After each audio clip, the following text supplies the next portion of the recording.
혼자서만 세상을 사는 듯이 주가 멀어 보이기만 할 때 우리는 바라보아야 하네. 우리에게 오셨던 그 주님을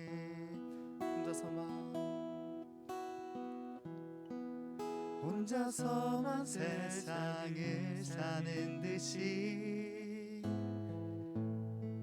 주가 멀어 보이기만 할 때 우리는 바라보아야 하네. 우리에게 오셨던 그 주님을.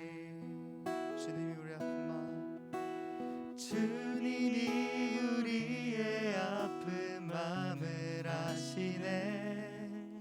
가까이서 우리의 아픔에 공감하시네.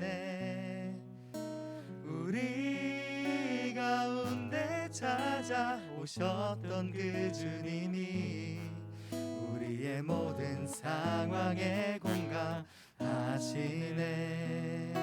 혼자서만 세상을 사는 듯이 혼자서만 세상을 사는 듯이 주가 멀어 보이기만 할 때 우리는 바라보아야 하네. 우리에게 오셨던 그 주님을. 주님이 우리의 아픈 마음을 아시네. 가까이서 우리의 아픔에 공감하시네. 우리 가운데 찾아오셨던 그 주님이 우리의 모든 상황에 공감하시네. 주님이 우리 아픈 마음을 아시네. 주님이 우리의 아픈 마음을 아시네. 가까이서 우리의 아픔에 공감하시네. 우리 가운데 찾아오셨던 그 주님이 우리의 모든 상황에 공감하시네. 우리의 모든 상황에 공감하시네. 상황에 공감하시네.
새롭게 기도하리.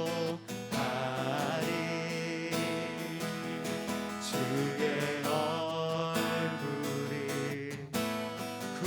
구하여서 그 악한 길 떠나리.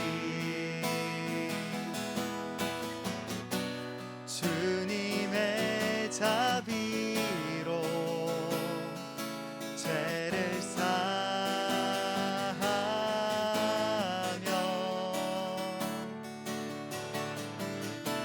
주님의 자비로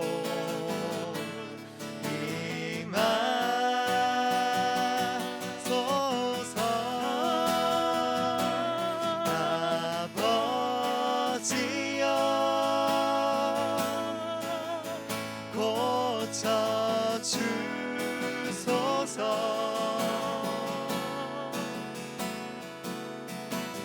이 나라 주의 것 되게 하소서.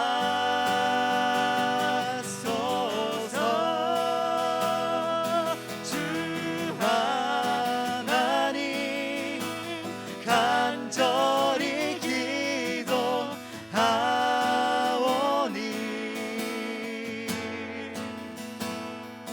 상한 이 땅 새롭게 하소서. 아버지여 고쳐주소서.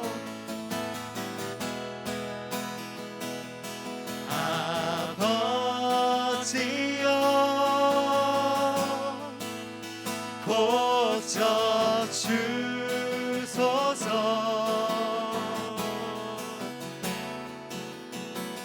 이 나라 주의 것 되게 하소서.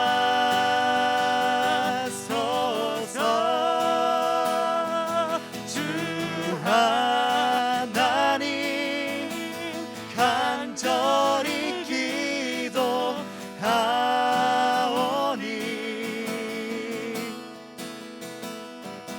상한 이 땅 새롭게 하소서. 상한 이 땅 새롭게 하소서. 상한 이 땅 새롭게 하소서. 아멘. 네, 오늘 나눌 하나님 말씀은 마가복음 8장 27절부터 35절의 말씀입니다. 예수와 제자들이 가이사라 빌립보 여러 마을로 나가실새 노중에서 제자들에게 물어 가라사대 사람들이 나를 누구라고 하느냐 여자와 가로되 세례 요한이라 하고 더러는 엘리야 더러는 선지자 중에 하나라 하다이다. 또 물으시되 너희는 나를 누구라 하느냐 베드로가 대답하여 가로되 주는 그리스도시니이다 하매 이에 자기의 일을 아무에게도 말하지 말라 경계하시고 인자가 많은 고난을 받고 장로들과 대제사장들과 서기관들에게 버림받되어 죽임을 당하고 사흘 만에 살아나야 할 것을 비로소 저에게 가르치시되 드러내놓고 이 말씀을 하시니 베드로가 예수를 붙들고 간하매 예수께서 돌이키사 제자들을 보시며 베드로를 꾸짖어 가라사대 사단아 내 뒤로 물러가라 내가 하나님의 일을 생각지 아니하고 도리어 사람의 일을 생각하는도다 하시고 무리와 제자들을 불러 이르시되 아무든지 나를 따라오려거든 자기를 부인하고 자기 십자가를 지고 나를 쫓을 것이니라. 누구든지 제 목숨을 구원코자 하면 잃을 것이요 누구든지 나와 복음을 위하여 제 목숨을 잃으면 구원하리라. 아멘. 오늘 고등부 예배에 오신 여러분 모두를 주님의 이름으로 환영하고 또한 축복합니다. 사람들은 많은 오해를 하며 살아갑니다. 저는 어릴 때 한 오해를 한 적이 있습니다. 그것은 무엇이냐면 공부는 엉덩이로 해야 된다라고 하는 선생님의 말씀을 제가 오해했습니다. 시간만 투자하면 성적이 오를 거라고 저는 그렇게 선생님의 말씀을 오해하였습니다. 여러분은 어떠십니까? 시간을 투자하면 또 고액의 학원을 가면 그렇게 투자하면 우리의 성적이 과연 오를까요? 저는 오르지 않았습니다. 왜냐하면 저의 공부 방법과 또 이런 공부 방법과 그런 것들이 잘못되었기 때문이죠. 하지만 여전히 많은 학생들, 많은 사람들은 이러한 오해를 하며 살아갑니다. 그들은 왜 이러한 오해를 하며 살아갈까요? 그것은 바로 세상에 있는 시장 원리, 인풋을 많이 하면 아웃풋을 많이 얻을 수 있다라고 하는 그러한 시장 원리 때문에 그런 것 같다고 생각합니다. 많이 내가 투자를 했는데 왜 나는 이만큼 얻지 못하는가? 어떤 사람들은 이렇게 많은 투자를 해서 세상을 바꾸고 싶어 하는 사람들이 있었습니다. 어떤 사람들은 이렇게 군대로 천하통일을 해서 세상을 바꾸고 싶어 했습니다. 진시황이 그러한 예고, 또 뭐 징기스칸도 있고 나폴레옹도 있죠.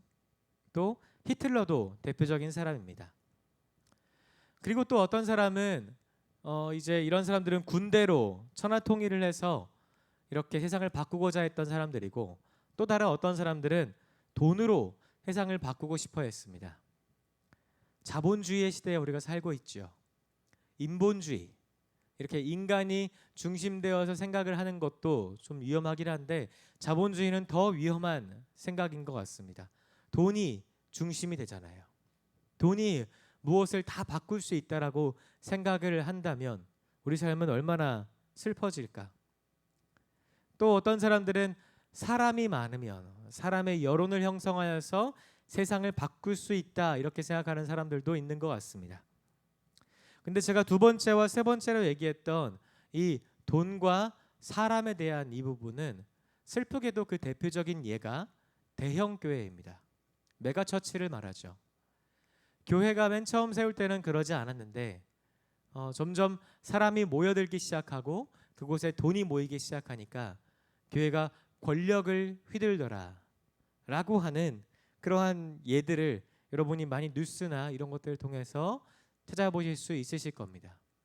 아주 슬픈 일입니다. 교회는 생명을 사랑하는 일 외에는 다른 것을 하면 안 될 텐데 자꾸 왜 미움과 다툼 쪽으로 나가는지. 예수님께서 말씀하신 하나님의 나라는 어떠했을까요? 그것은 제가 말했던 것과는, 방금 말했던 세상적인 논리와는 방향과 또 그 방법이 달랐습니다. 방향은 무엇이었냐? 예수님께서 말씀하신 하나님의 나라는 이사야서 11장에 나오는 사자가 어린 양과 함께 뛰노는 것, 그러한 것이 하나님의 나라라 이렇게 말씀하였습니다. 특별히 제가 좋아하는 말씀 중에 로마서 15장 1절이 있는데 그 말씀을 여러분들에게 읽어드리도록 하겠습니다. 우리 강한 자가 마땅히 연약한 자의 약점을 담당하고자 자기를 기쁘게 하지 아니할 것이라. 강한 자가 마땅히 연약한 자의 약점을 담당해야 되는 것, 자기를 기쁘게 하지 아니하는 것, 그것이 바로 하나님의 나라라는 것이죠. 그런데 왜 많은 사람들은 그렇게 하나님의 나라를 꿈꾸지 못할까 참으로 마음이 안타깝습니다. 우리 하나님의 나라는 그렇게 강자와의 싸움에서 승리하면서 세상을 굴복시키는 것이 아닙니다. 우리 예수님은 세상을 그러면 어떠한 방법으로 바꾸셨을까요? 예수님께서 어떤 물량 공세를 통해서 세상을 바꾸셨습니까? 아니면 그분께서 어떤 군대를 일으키셔서 세상을 바꾸셨습니까? 아니죠. 그 둘 중의 방법도 아니었습니다. 예수님은 하늘의 천군 천사를 보내어서 이렇게 정말로 그런 권세가 있음에도 불구하고 예수님은 그렇게 하지 않으셨습니다. 예수님은 단 한 가지의 사건, 바로 십자가의 사건으로 세상을 변화시키셨습니다. 어떤 큰 봉기가 아니라 십자가 사건이 세상을 바꿨다. 그리고 그 십자가 사건으로 인한 여러 이야기들이 세상을 바꿨다는 것입니다. 예수님 당시에 동시대의 인물 중에 유명한 인물이 있습니다. 바로 시저, 가이사라고 성경에는 나와 있는데요. 이 시저의 원래 이름이 이제 옥타비아누스입니다. 근데 여러분 옥타비아누스 이 사람의 이름을 많이 들어보셨습니까? 이 사람은 정말 유명한 사람입니다. 그의 아버지가 이제 저희가 아는 완노라 보안노라 이겼노라 했던 장군 시저였고, 그리고 그 양아들이 오타비아누스인데 이 옥타비아누스는 머리가 굉장히 영리하여서 전술과 지략이 뛰어났습니다. 그리고 더 나아가서 옥타비아누스가 한 것은 무엇이냐면 그 거대한 로마를 다스리기 위하여서 법을 제정하였습니다. 법으로 통치를 했어요. 그리고 스스로 황제가 되었습니다. 그래서 그 거대한 로마 제국 구석구석마다 자기의 얼굴이 박힌 동전도 나눠주면서 영향력을 행사하였습니다. 그런데 그렇게 행사하였을 때 베들레헴, 팔레스타인 지역의 베들레헴이라는 시골 작은 그 총구석에서 한 아기가 태어납니다. 그리고 이 아기가 30년 후에는 십자가를 지고 죽게 됩니다. 그런데 이 사람으로 인하여서 세상은 변화되었지요. 이분이 누구시죠? 바로 예수 그리스도십니다. 여러분은 옥타비아누스 이름 들어보셨습니까? 들어본 친구도 있고 안 들어본 친구도 있을 거예요. 세계사를 열심히 공부한 친구라면 들어봤겠죠. 하지만 우리 예수님 모르는 분 계십니까? 아무도 없죠. 우리 예수님은 그렇게 세상을 바꾸셨습니다. 십자가 사건으로. 십자가 사건이 의미하는 것이 바로 희생과 봉사, 섬김, 용서, 용납 이런 것들이잖아요. 이러한 하나님의 그 사랑으로 세상을 변화시켰습니다. 그러므로 저는 교회는 이렇게 돼야 한다고 생각합니다. 어떻게 돼야 하냐면 교회는 그리스도와 관계된 사건과 또 그 이야기가 많을 때 세상에 의하여 칭찬받고 아름다워질 수 있다. 또 그러한 그리스도에 관한 사건과 이야기들을 많을 때 하나님께 칭찬받을 수 있다 이렇게 생각합니다. 오늘 말씀을 이제 살펴보겠습니다. 오늘 말씀에도 이렇게 하나님에 대하여서 또 교회에 대하여서 세상에 대하여서 오해한 사람이 나옵니다. 그 사람의 이름은 바로 베드로입니다. 예수님께서 27절에 예수와 제자들이 가이사랴 빌립보 여러 마을로 나가실세 이렇게 적혀 있습니다. 당시 가이사랴 빌립보 마을은 우상이 굉장히 많았던 도시였습니다. 제우스를 섬김과 동시에 제우스뿐만 아니라 여러 신들을 섬겼던 곳이 바로 가이사랴 빌립보였어요. 그곳에서 예수님이 물어보십니다. 사람들이 나를 누구라고 하느냐? 제자들은 대답합니다. 세례 요한이라 하고 엘리야라 하고 선지자 중에 하나라고 하나. 그들은 세상에 있는 방식 그대로 대답했습니다. 하지만 그냥 제우스입니다 이렇게 대답할 수가 없어서 세상 사람들이 이야기하기를 이렇게 유대인이시니까 유대인 중에 신처럼 추앙받는 사람 엘리야 아니면 유명한 사람 세례 요한 이러한 사람 선지자 중에 하나다 이렇게 얘기합니다. 또 마태복음에서는 모세 뭐 이런 표현도 나옵니다. 예레미야 이런 표현도 나옵니다. 그러자 예수님께서는 물으십니다. 또 물으시되 너희는 나를 누구라 하느냐? 그때 베드로가 대답하는 것이요. 주님은 그리스도입니다. 이 그리스도 기름 부음 받은 자 가장 그 최고의 표현을 예수님께 합니다. 굉장한 담대한 고백입니다. 왜냐하면 그 모든 신전들 다 그분들 앞에서 주님은 그리스도입니다 이렇게 이야기했기 때문입니다. 그러나 예수님께서는 이 담대한 베드로의 고백이 바로 다음에 예수님의 입을 이렇게 막으십니다. 이에 자기의 일을 아무에게도 말하지 말라 경계하시고 그러면서 말씀하시는 말이 인자가 누구인지 말씀하십니다. 인자가 많은 고난을 받고 장로들과 대제사장들과 서기관들에게 버림받아 죽임을 당하고 사흘 만에 살아나야 할 것을 비로소 저희에게 가르치시되 인자는 그리스도는 그런 것이 아니다라고 얘기하는 거예요. 베드로 네가 오해했다.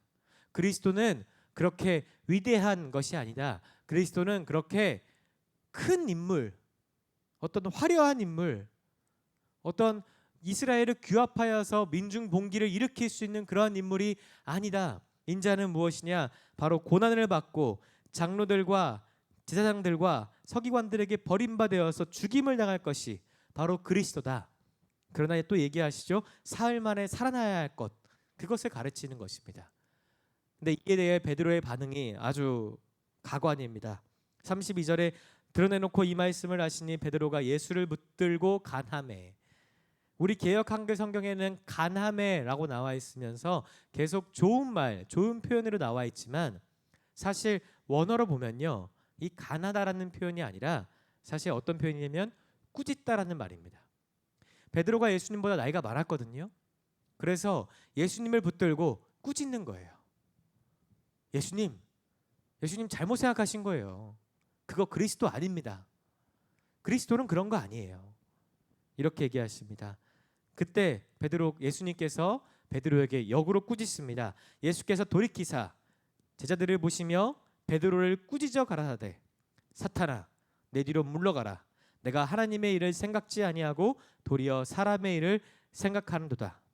그러면서 말씀하시기를 아무든지 나를 따라오려거든 자기를 부인하고 자기 십자가를 지고 나를 쫓을 것이니라. 누구든지 제 목숨을 구원코자 하면 잃을 것이요 누구든지 나와 복음을 위하여 제 목숨을 잃으면 구원하리라. 아멘. 그리스도를 오해한 베드로. 여러분은 어떠한 방식으로 살아가고 계십니까? 혹시 여러분들도 이렇게 베드로처럼 예수님을 오해하고 있지는 않습니까? 좋은 성적이 내 삶을 바꿔줄 거야. 나는 좋은 성적으로 내 삶을 바꿀 수 있어. 혹시 이렇게 생각하십니까? 내가 나중에 큰 힘을 가지면, 내가 큰 돈을 가지고 물질을 가지면 세상을 바꿀 수 있을 거야. 이렇게 생각하십니까? 그것은 오해입니다. 세상을 바꿀 수 있는 것은 바로 그리스도의 십자가뿐임을 여러분 꼭 기억하시기 바랍니다. 여러분의 신앙관은 어떤지 한번 돌아보시기 바랍니다. 예수님 어떤 분인가? 하나님의 아들, 또 그렇게 대단하신 분이라고 했으니까, 이적을 많이 행하신 분이라고 했으니까, 지금도 교회에서 그분의 이름을 노래하니까 우리 예수님 정말로 대단하신 분, 화려하신 분, 위대하신 분 이렇게 생각하지 않으십니까? 그러나 우리 예수님은 그렇게 화려한 분이 아니십니다. 화려한 분은 아니시지만 죽음에서 살아나서 부활하신 생명의 주님이십니다. 그러므로 여러분, 이러한 생각을 갖지 않기를 바랍니다. 좋은 성적이 또 내 삶을 바꿔줄 거라는 것, 큰 힘이, 큰 돈이 우리 삶을 바꿔줄 거라는 것, 그러한 생각들은 오히려 우리 자신을 돌아보지 못하게 만듭니다. 그리고 우리를 죄를 짓게 만듭니다. 여러분, 세상을 바꾸고 싶습니까? 위대한 인물이 혹시 여러분 되고 싶습니까? 그렇게 세상을 바꿀 수 있는 행동을 하십시오. 위대한 인물이 되고 싶다면 그러한 위대한 일을 하시기 바랍니다. 위대한 일, 세상을 바꿀 수 있는 행동, 바로 십자가의 복음만이 세상을 바꿀 수 있습니다. 그러한 위대한 행동을 하셔서 세상을 변화시키시고 또 여러분 자리에서 하나님을 찬양하시는 모든 고등부 친구들 되기를 주님의 이름으로 축복합니다. 기도하겠습니다. 하나님 아버지 감사합니다. 하나님, 저희는 때로는 주님을 오해하며 살아갑니다. 하나님, 그러나 이제는 오해하지 아니하며 예수님을 제대로 알기를 원합니다. 우리 예수님은 정말 세상을 향하여서 십자가를 짓고 사랑하는 마음으로 나가셨는데 우리는 때로는 우리 마음에 미움이 가득하고 정죄가 가득한 채 살아가고 있지는 않는지 다시 한번 돌아봅니다. 이제 우리도 예수님처럼 십자가를 지고 세상을 향해 나아가기를 원합니다. 우리를 변화시켜 주시고 성령으로 충만하게 하여 주시옵소서. 우리 주 예수 그리스도의 이름으로 기도합니다. 아멘. 지금은 우리 주 예수 그리스도의 은혜와 하나님 아버지의 극진하신 사랑과 성령의 교통하심이 오늘 예수 그리스도의 뜻대로 살아가기로 결단하는 모든 고등부 친구들 머리 위에 지금으로부터 영원토록 함께 하시기를 간절히 축원하옵나이다. 아멘.